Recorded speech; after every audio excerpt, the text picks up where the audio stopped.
Hi, everyone. Welcome back to the podcast. Today's episode explores the business of sports and how students can start building real relevant experience even before they go to college. We're joined by Stephen Master, NYU adjunct professor and longtime sports industry leader, to talk about the Sports Biz Bootcamp. This is an immersive program designed to teach high school students how the modern sports industry actually works. Let's dive right in. Hi, Stephen. Welcome to the podcast. Thank you for having me. Great to be here. Yes, super excited. A lot to chat through today. So before we jump in, could you give us a quick intro? Who are you and what do you do? Well, thank you for having me. And I have been an experienced industry vet of the sports industry. So I got my start after graduating from business school almost 30 years ago in 1996. In June of 1996, I graduated from the Kellogg School. I went to Michigan undergrad and worked in banking and then decided to go back to business school. I went to Kellogg, and then my summer internship I spent at the Disney company when they just bought ESPN. So that's how I kind of got my foot in the door in the sports business. In 1996, when I graduated, I moved to New York City and started a job with the NBA. So I worked for the National Basketball Association for about 4 years, and I spent time building their brand globally. So now you take it for granted, the NBA is everywhere, and so many other players are from all over the world, but that was my first job, and we laid the foundation for the global growth of the NBA about 30 years ago. So I've had a long career in sports, working at the NBA, NFL, a couple of agencies. I led the sports group at Nielsen. Now I do a bunch of advisory work in the sports media and sports betting space. I've always had this passion for obviously the sports business and the industry, but also for education. So I was fortunate enough to be in an elevator with someone who worked at NYU in 2003. I met this woman and we just started chatting in a conversation. I said, "Hey, do you ever need adjunct professors?" So lo and behold, I was very persistent. And in 2004, I joined the faculty of NYU and the Stern School of Business. I teach an undergraduate course. And 42 semesters later, 21 years in a row, I'm still there. So I love teaching, and it's something that I really, really enjoy. And I look forward to every session to be in the classroom and working with young people and helping shape their career. And they're always generally pretty excited to be in my class because my class is, generally around sports marketing, sports licensing, sports betting, sports media. So it's not your typical calculus or stats class where they're like dreading going. They generally are always coming in engaged and excited to be there. So it's super fun. You are an adjunct professor at NYU and you've seen the academic playbook, the curriculum up close for many years now. What was that specific gap that made you say, I have to build something? I have to build a sports business bootcamp? If I had $1 for every person that said, "Can you talk to my cousin's friend's nephew because they want to be in sports?" I would be a rich guy. More and more parents are realizing what their kids are interested in, and they're trying to get them experience and understanding of the industry that they're thinking about going into, whether or not maybe they won't even go into it. So if they get exposure to it when they're in high school, they can know they want to major in business or marketing or communications, or even go to a sports management program. So what I generally do, if they're in the New York area, I said, well, I invite them to my class. So over the last few years, I've had about 15 high school kids sit in my class. And at the end, I was like, "What do you think?" They go, "Oh, Professor Steve, I loved it. It was great. What a fun time. I didn't know anything about this business. I play sports. I watch it on television, but I didn't know anything about the business side. I never knew about the jersey patch or how those media deals get done or what's the doing beyond the sponsorship and how they measure the sponsorship effectiveness, things like that. Those are the things we talk about in my class." And I said, there's a real need. And then I started talking to college counselors, like Ingenious Prep counselors and many others across the country. And they said, yeah, we have so many students now who are interested in pursuing this potentially in college and then as a career. So if we can get a jump start on this, there's a real demand. So I launched it in New York City last year, and we've had some great success. And I started it off as in person. So I figured New York's a pretty big market. And the first few sold out. I limited it to 20 students, and we sold them out. And then what happened was I started getting calls from advisors. Well, I've got a kid in California. I've got a kid in Toronto. I've got a kid in London. They're interested in this business too. So then we started the digital version, which we're now doing with Ingenious Prep, where we're allowing kids really from all over the world, depending on time zone, to kind of work with me in a really small cohort. We do these classes digitally. And I basically repackaged my NYU course and made it available to high school students. So then they could get a real good sense if they want to pursue it, if something they're interested in college. And two, if they do want to pursue it, Well, they've got this, at least a foundation of business background in the topic. When I was doing some research on the bootcamp, I feel like you've essentially built the modern sports business playbook with the curriculum. And I feel like you've hit a lot of traditional pillars like marketing and management, but also you're teaching new areas like analytics, digital content, which is super important in today's world, obviously. Why is it so important that these students learn these new rules of the game alongside the old ones as well? What I like to do is I don't teach out of a textbook because the textbooks get too dated and they change so quickly. So I pick kind of big topics. For example, licensing, sports licensing, huge business right now. They're like, well, what's licensing? They don't even realize. And most of them are wearing a t-shirt or a sweatshirt that's probably a licensed product if they have their favorite team. I always say, what's your favorite team? Like how many pairs of t-shirts or sweatshirts or shorts that you have with NBA logo on it or an NBA team logo or an NFL logo? And they all say at least five. So I'm like, those are licensed products. So Fanatics is the biggest player, at least in the US and becoming globally in the sports licensing business. Harvard Business School did a great case study on Fanatics. So we'll talk about Fanatics and then at the boot camp, then we'll go really deep into licensing and I'll make it applicable to their everyday life because many of them own at least 5 different licensed products. They didn't even realize that what licensed product meant. How does licensing work? How do you do a deal with a league if you're a t-shirt company or you even make, bed sheets because there's licensed bed sheets. We talk about that and we bring it to day to day. And then we use the case study to kind of lay the foundation. And then very often I'll bring in an outside speaker, at least for my in-person boot camps, where we'll bring someone in from Fanatics who works there, who works on the trading cards business, and they talk about what they do every day. So I just recently did one over MLK Day in person in New York City, and I did this case study and brought in an executive from Fanatics, and the high school students were blown away. Like, oh my God, that's so cool. We just talked about this case, and then we have someone actually from the company coming in to talk to us about what they do and how they do it. Yeah, I think that makes a really huge impact to what they're learning, right? It's a mix of case studies, guest speakers, kind of group projects. So I always push it back on the students. Hey, if you were to come up with a new licensed product, a new line of something for your favorite team, what's something you would think about doing? So it gets them thinking about, well, how would I do this? How would I market it? How would I get it out there? Yeah, that's interesting. Also, there are instances where we see students all the time who have like amazing grades, test scores, but really nothing to show for in their portfolio. So when a student finishes the Sports Biz Bootcamp, what tangible assets do they walk away with?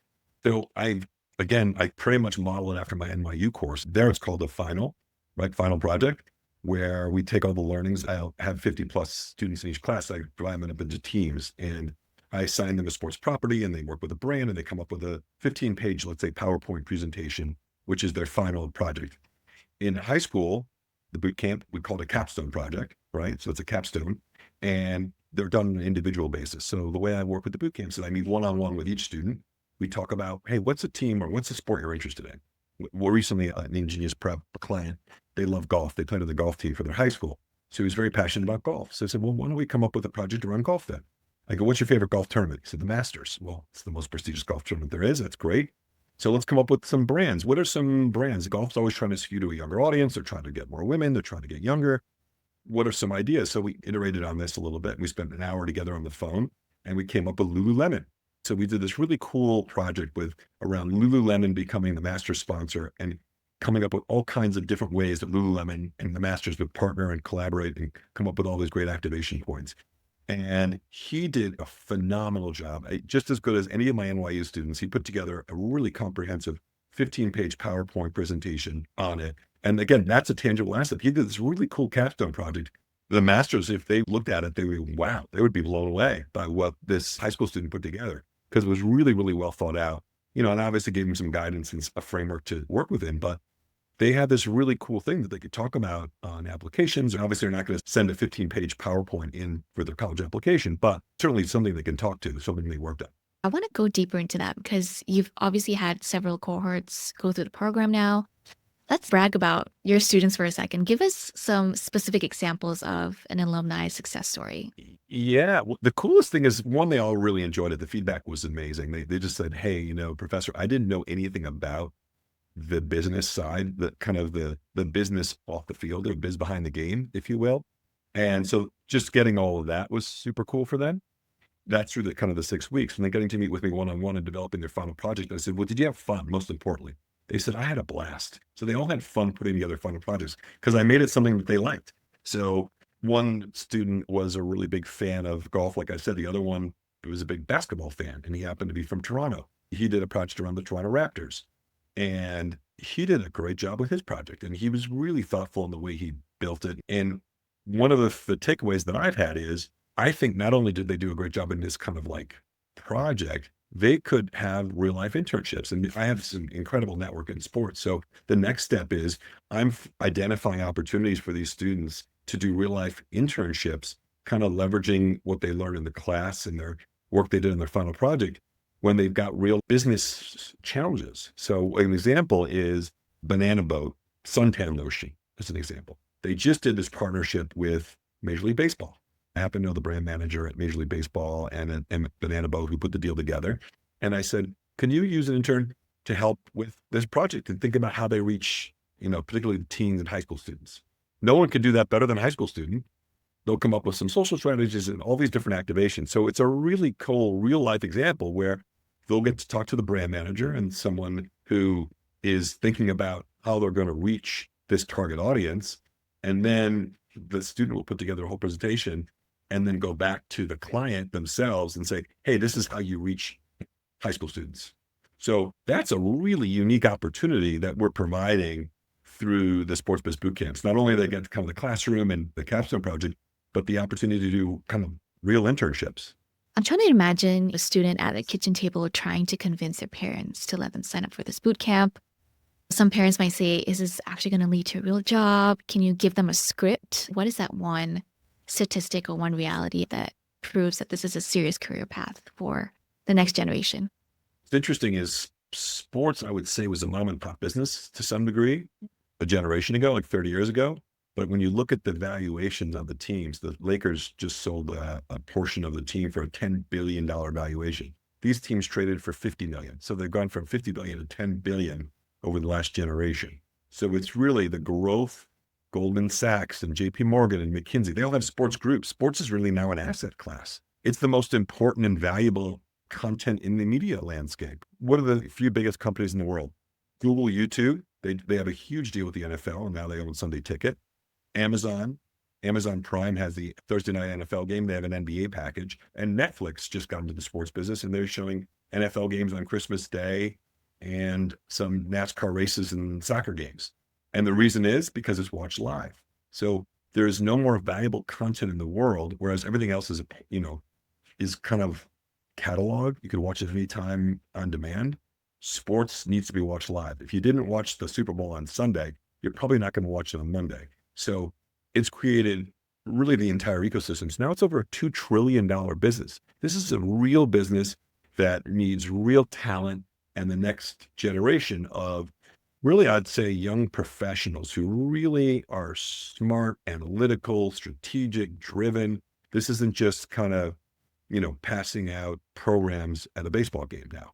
They're really thoughtful and strategic jobs, and it's a huge business. They say it's the 11th biggest industry sector in the world now. If you take in all the apparel and all the sneaker companies and all of the different lifestyle things like Lululemon or Alo, all these brands who are sports brands. Is there a growing job role in this specific industry in the sports world now that you see growing or trending? I would say, especially for young people, they understand digital far better than me. So I've got a lot of digital people on my team that I engage to work with me on different projects. When I was at Nielsen, I didn't understand Snapchat. I didn't understand Instagram. I mean, I do better now, but I'll never understand it nearly as well as a 22-year-old. I just won't. So I'm always looking to hire young talent because they understand social channels better than anyone, and everyone has great content and they're looking to amplify it. And if you think about a sports team, football team plays 17 games and each game is around 3 hours. That's not a lot of content. They have an insatiable appetite for football related content around their favorite teams and players. So they need to become content engines. And that's where the young people come in, because they could come in and really create these strategies. And also I'd say the same goes for athletes too. Athletes and influencers, right? Helping them develop social followings and doing brand deals and things like that. And young people have a really big prominent role in many of those fields. Mhm. So you would say like probably the digital space and the social media. Digital Yeah. marketing, just because they know it better. The executive leadership now, if they're in their 40s and 50s, they'll never know it as well as someone in their 20s, just because they grew up as native users of that technology. Yeah, that's very true. I guess to wrap this up, I have a two-part question to bring it home. You've had a massive career at the top of the industry, but if you could go back and have a coffee with your 18-year-old self before the NYU professorship, before the Nielsen success, what would you tell him? I didn't really realize this until I was in my later 20s, like 26, 27, 28. This business is based on three things. Number one, relationships. Number two, relationships. Number three, relationships. You have to build relationships, and you got to do it early and often. And I like to joke, your network is your net worth. So if you can start to build relationships and get internships and things like that when you're 16, 17, even 18, that really helps. So I wish I knew that when I was 18. It wasn't available to me as something like a boot camp, and just got to know the industry and started reading newsletters and started reading the trades. It's so competitive to get jobs, particularly in this industry. So the more experience you've had in internships and the more knowledge you have about what's going on in the business and trends, and you can speak articulately about it in interviews, the better. And you're going to be well positioned for a role in the industry.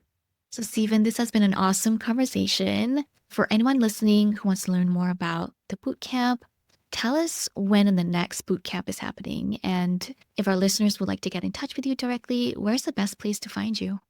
Yeah, you could reach out to me directly at Stephen, Stephen, at Sports Biz, B-I-Z, bootcamp.com is my email, or my NYU emails, sm128 at nyu.edu, and reach out. And I'm happy to talk about the sports business, about different programs in college. I happen to also sit on the board, in addition to teaching at NYU. My alma mater, Michigan, has a very, very strong sports management program, probably one of the best in the country. And I sit on the advisory board for that program. So I've been involved with them since 2011. So I've spent close to 15 years on the board at the University of Michigan, and go blue for any of the Michigan grads out there. So I'm always happy to chat about the business, give advice. And the next cohort for engineers prep, I think, is coming up in the spring. So I think we're going to try and start the next one. There's one going on right now, but the next one is going to kick off in end of March, early April. So if you have any questions about it, reach out to your engineers prep advisor or to me directly, and we could talk about it. That was an amazing episode with Stephen. And for students and parents listening, if today's episode sparked questions about college planning, building a competitive profile, or how experiences like this fit into the admissions process, you don't have to figure it out alone. You can book a free strategy call with our team to get personalized guidance on college applications, extracurricular strategies, and next steps. We'll link everything in the show notes. Thank you for listening, and we'll see you in the next one.